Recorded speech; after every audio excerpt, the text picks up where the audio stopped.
Hello! So this is my video on how I use astrology to manifest.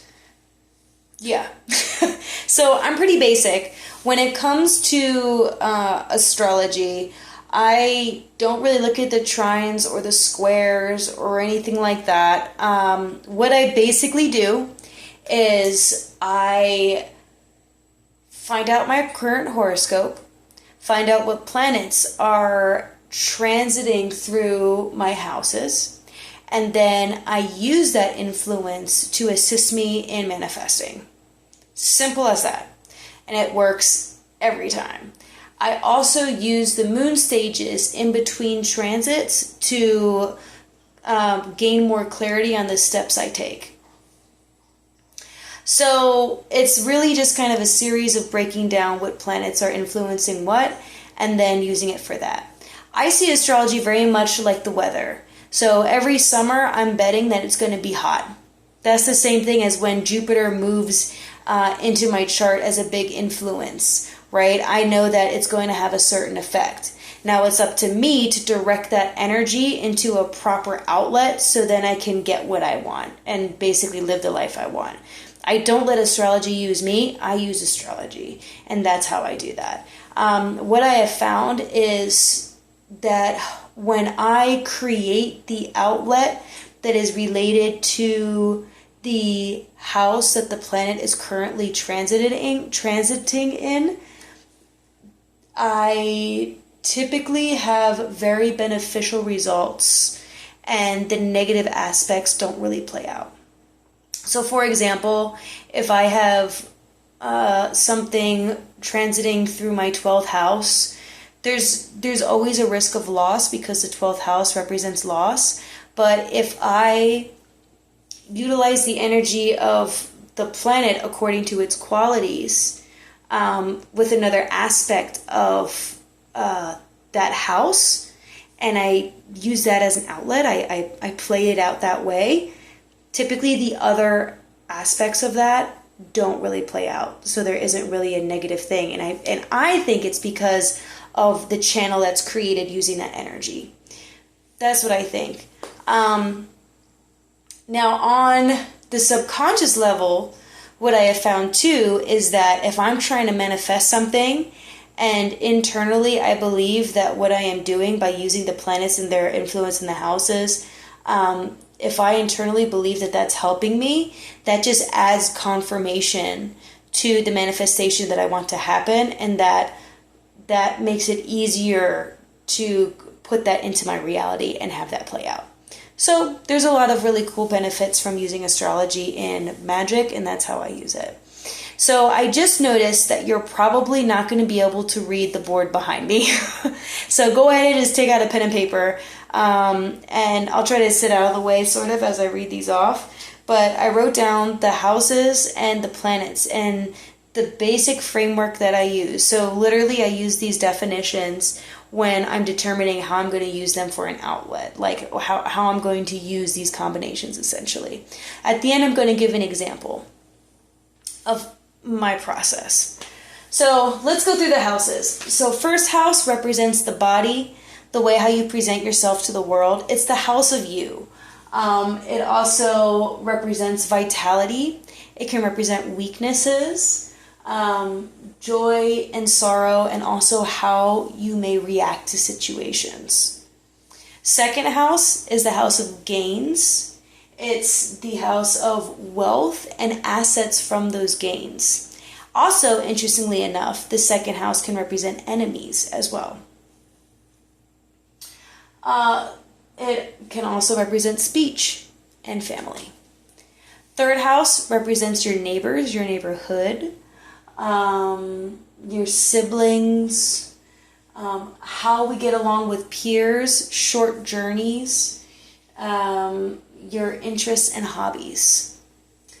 Fourth house represents your relatives, your home, and your roots, and that includes your ancestral bonds. So you can also use fourth house to access deep memories of past lives or something like that, or connect to your ancestors, I would say, in that aspect, your ancestors. Fifth house is the ability to learn and grow romance. It represents romance, and it also represents your hobbies and interests. So when it comes to romance, fifth house is really good for starting relationships, whereas seventh house typically represents all relationships, and it's good for relationships that are already established. It's also good for getting into new relationships, yes, but fifth house, it really, what I've noticed, channels the romance part of that. So yeah, fifth house, really good for romance. And children too, if you're having fertility issues or something like that, fifth house is really good for that. Fifth house helps with fertility and relationships with children. Sixth house represents your daily activities, work, your mundane life, what you do day to day. It represents your health. Typically, it manifests as physical health. And it can also represent enemies or conflicts. Did I miss anything? Nope. Yep, it's that. Seventh house represents all relationships, your spouse, business partners. It also represents journeys and trade and sexual partners. Eighth house represents longevity, occult studies or secret knowledge, battle, transformation, other people's money, and sex. Ninth house represents fortune, religious beliefs, pilgrimages, and higher learning. 10th house represents karmic impact on the world, so your legacy, your profession, and honor. So yeah, 10th house represents your legacy and your karmic patterns on the world. 11th house represents your gains and your reputation from your legacy and your honor.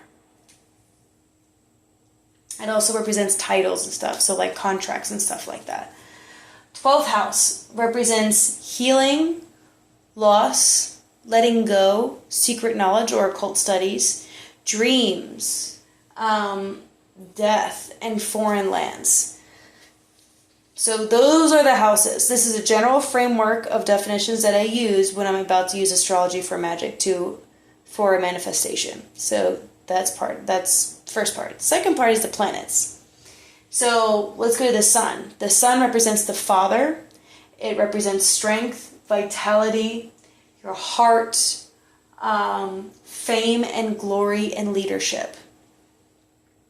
The moon represents all females, the mother, emotions, memories, and the past along with fertility.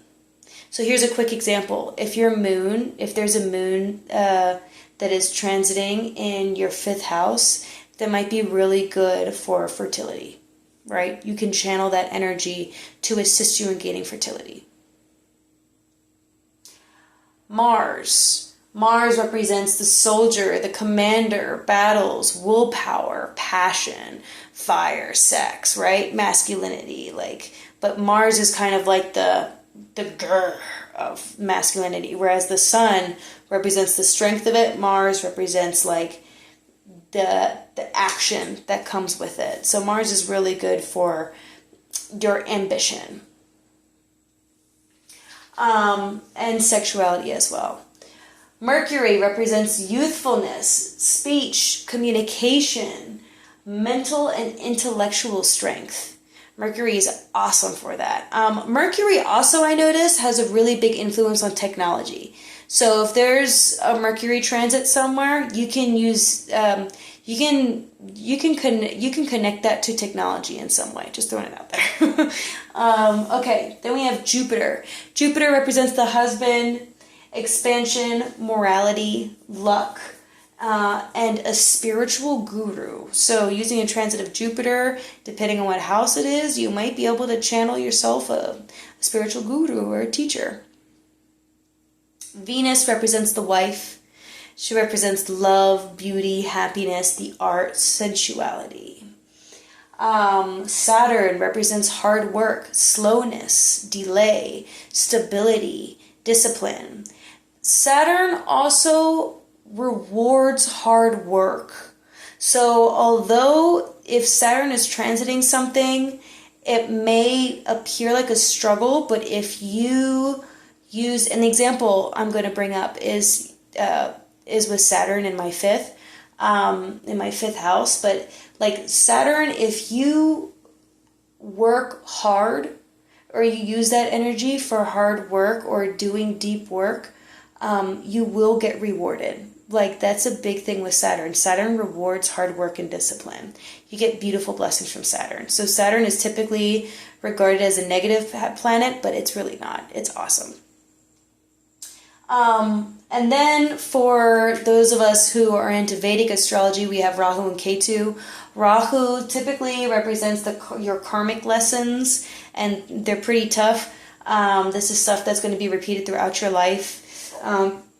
It also represents poisons and bitter speech. And Ketu is typically the remedy for Rahu. So Ketu represents psychic intuition, occult practices, and the remedy for Rahu. So with the opposite of whatever Rahu is doing.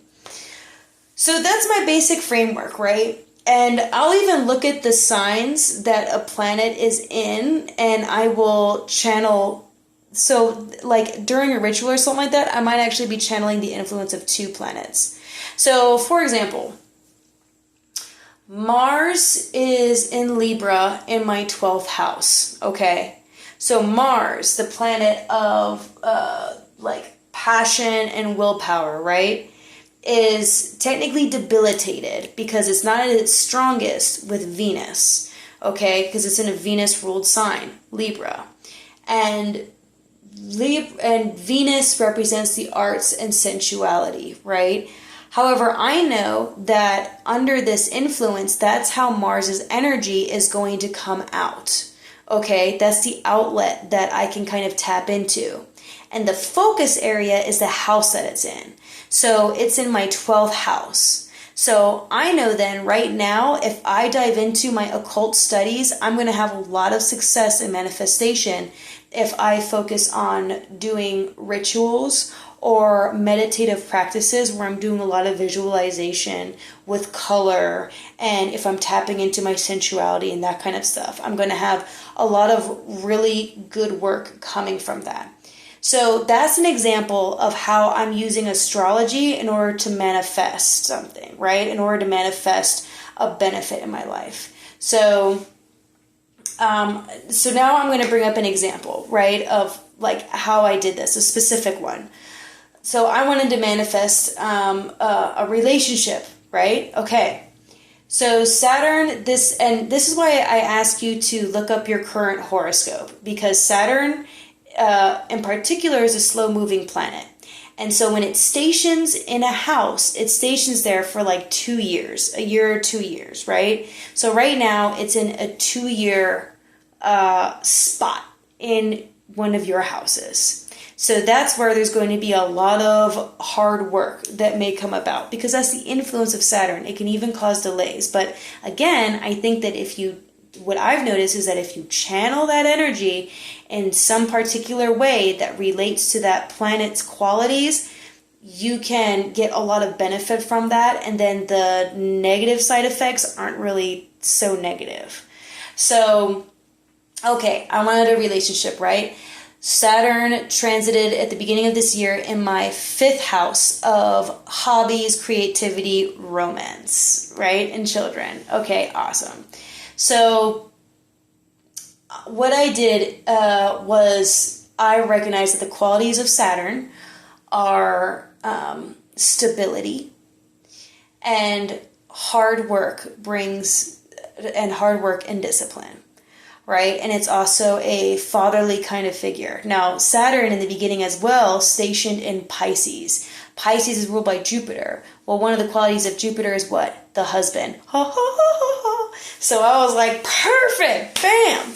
So I immediately started working on myself. And if you've watched the relationship video, I get specific in that work. I did a full analysis of where I was currently aligning myself. I did really hard work on myself in order to build not just a relationship, but build up myself for a relationship that would lead to marriage, that would be stable, right? Stable and long lasting. That was a result.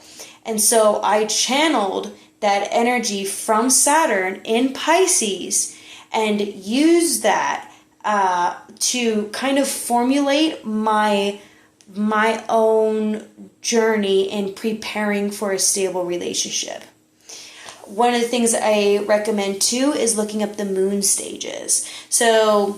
Or the phases of the moon. So I know that I had a full moon in Pisces, right? And that night, what I did was I appealed to that full moon, which represents, like females, feminine memory, that kind of stuff.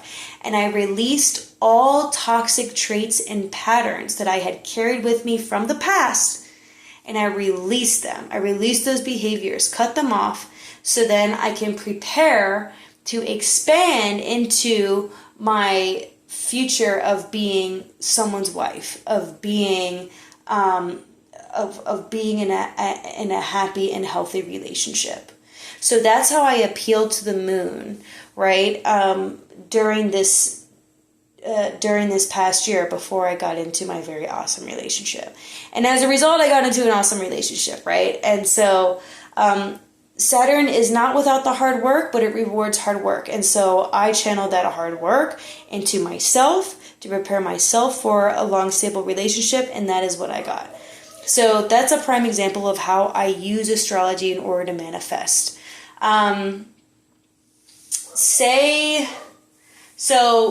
Here's another example. For the tournament, right?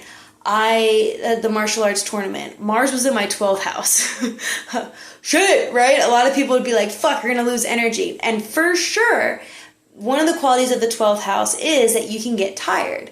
But instead of focusing on that, what I did was I used Mars energy in order to connect to my meditative practices and my occult studies. So I started doing rituals, and I started working with Goetia, and I really did a lot of mental training, which is focused in the 12th house. So a lot of that occult stuff. And I put a lot of my attention there, along with my intention of improving my fighting game, right? Which is my hobby, which again appealed to Saturn in the 5th house. My dogs are barking. You're going to have to excuse that. But that was another way of how I was able to kind of combat that side effect of the fatigue that would come from Mars being in the 12th house and loss of motivation, and instead channel that energy into meditation and mental training. And as a result, I had really good stamina and endurance, and was able to keep going like nonstop. And again, hard work rewarded me. So, and because I improved on that discipline, which also appeals to Saturn, I was rewarded for that. So this is a quick video, well, not really quick, but this was how I use astrology in order to manifest anything. I hope this helped. I hope that was clear. And if you have any questions, feel free to ask them in the comments below, as well as share any tidbits that perhaps you use or techniques that you use astrology for in your magical practices, and see how that helps. I know some people who appeal to certain gods. So like Ganesha really appeals to Jupiter, the planet Jupiter. So a lot of people in rituals will, when Jupiter is making a transit in a specific place, they will appeal to Ganesha and use that in their meditations in order to manifest what they want, or something like that. So how do you do that? On a side note too, when planets are retrograde, right? A retrograde planet typically means that something is moving back, that you're relearning something or you're revisiting something. It doesn't have to be negative at all. In fact, I haven't really had too many negative influences from retrograde planets. I typically just kind of keep working on appealing to that planet, and like I'll do it the same thing as I did with the moon, where the moon deals with memory. I release things from the past. I'll do that typically with retrograde planets too, if I'm manifesting something. So if Saturn were to say go retrograde in the 5th house, but I was still trying to manifest a relationship, I'd be like, okay, great. This is a time for me to focus on continuing to release past influences that relationships had on me that are hindering me in the current state that I'm at, right? I would know that my focus, if I use that as an outlet, that would help me see where I was in the present and be more clear on my future. So things like that. Anyway, I hope that helped. Again, leave questions, comments, or anything like that. Questions and comments in the comment section. And so we can help each other out. And I hope these techniques work. And many blessings on your journeys. Bye.